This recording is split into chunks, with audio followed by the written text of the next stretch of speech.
ठीक है law fam, चलो इनकम टैक्स के सबसे इंपॉर्टेंट सुप्रीम कोर्ट केसेस में से एक पर बात करते हैं। CIT versus GR Karthikeyan 1993। Trust me, अगर आप किसी भी लॉ एग्जाम की तैयारी कर रहे हो तो यह केस जानना बहुत जरूरी है।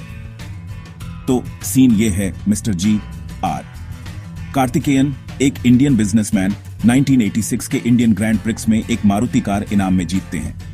अब बड़ा सवाल, क्या इस कार की वैल्यू को इनकम टैक्स एक्ट 1961 के सेक्शन 56 के तहत इनकम फ्रॉम अदर सोर्सेज के तौर पर टैक्स किया जाना चाहिए? पहले फैक्ट्स पर आते हैं। कार्तिकेयन को कार एक प्राइज के तौर पर मिली थी, किसी सर्विस के बदले नहीं, बल्कि प्योरली एक विनर के तौर पर। असेसिंग ऑफिसर ने कहा, हे, वह कार इनकम है, सेक्शन 56 के तहत टैक्स पे करो। कार्तिकेयन ने डिसएग्री किया। उन्होंने आर्गू किया, एक कार कैश या कन्वर्टेबल एसेट नहीं है, इसलिए यह इनकम नहीं है। वह इसे सुप्रीम कोर्ट तक ले गए। यह है लीगल इश्यू। क्या सेक्शन 224 और सेक्शन 56 के तहत इनकम में कार जैसे नॉन कैश प्राइस शामिल है, या इनकम का मतलब सिर्फ पैसा और कैश इक्विवेलेंट होता है? अब जजमेंट पर आते हैं।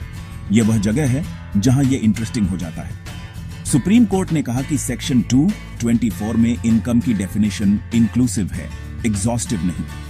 इसका मतलब है यूजुअल सैलरी, रेंट या इंटरेस्ट के अलावा प्राइस में जीती गई कार को भी इनकम कहा जा सकता है, जब तक वह एक बेनिफिट या परक्विजिट हो।